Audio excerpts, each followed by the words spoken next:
আজকে বাসায় অনেক রান্না বান্না করা হয়েছে, সাথে প্যাকিংও। এই দিনটার জন্য আমরা অনেক অনেক বেশি অপেক্ষা করেছিলাম, সেই দিনটা আজকে চলেই আসলো।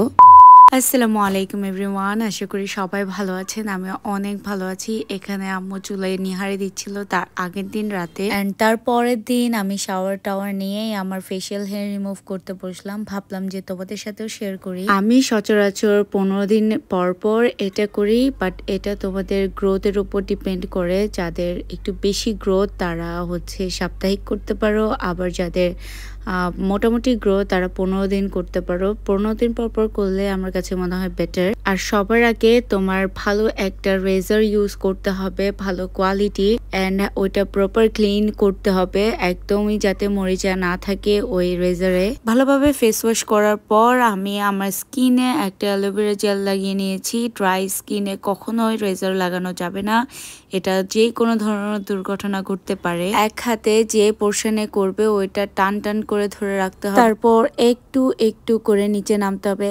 একেবারেই স্মুথলি নামা যাবে না, উপর থেকে নিচে নামবে, নিচে থেকে উপরে উঠা যাবে না। আর মাস্ট যারা 18 আছো তারাই ট্রাই করো, এর নিচে না করাই ভালো।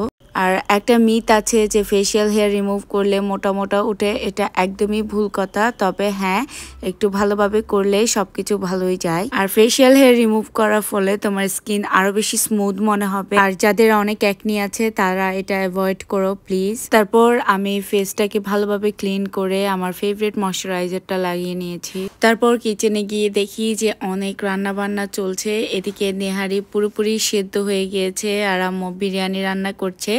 আর এই বেগুনের আচারের রেসিপিটা আমি আগেও শেয়ার করেছি তোমাদের সাথে। তারপর এখানে টেবিলে সবকিছু সেট আপ করা হয়ে গিয়েছে। খাবার দাবার, খাবারে ছিল গরুর মাংস, মুরগির মাংস, নেহারি, বেগুনের আচার, সাথে বিরিয়ানি আর ডিম। আজকে আমাদের বাসায় সব জামাইদেরকে ইনভাইট করা হয়েছে, আমরা সবাই একসাথে বসে খাচ্ছি।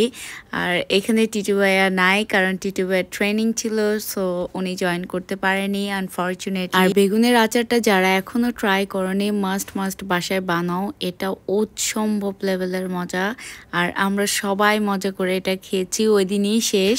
খাওয়া দাওয়ার পর অনেক আড্ডা গুজব করে আমার আর কোনো ধরনের ক্লিপ নেওয়া হয়নি। এদিকে নাস্তার সময় হয়ে গিয়েছে, সো আমরা সেম টেবিলে বসে আবার নাস্তাও করলাম। আর এদিকে অদিতির প্যাকিং শেষ। আর অনেকে আমাকে অনেক মেসেজ করেছো যে অদিতি কোথায় গিয়েছে। আমি এটা বলতে চাইনি, কারণ ও যেহেতু সেফলি বাসায় পৌঁছায়নি, সো আমি এই ব্লগটাও শেয়ার করছিলাম ও আসার পর। আর ও গিয়েছে ও স্কুল থেকে ইউরোপ ট্রিপে কিছু দিনের জন্য। আর এই সবের আয়োজন বহু মাস ধরেই, অনেক কমপ্লিকেশনস আসছে, বাট তাও ফাইনালিও যাচ্ছে। সবার জন্য দোয়া করবে। That is it for today guys. আল্লাহ হাফেজ।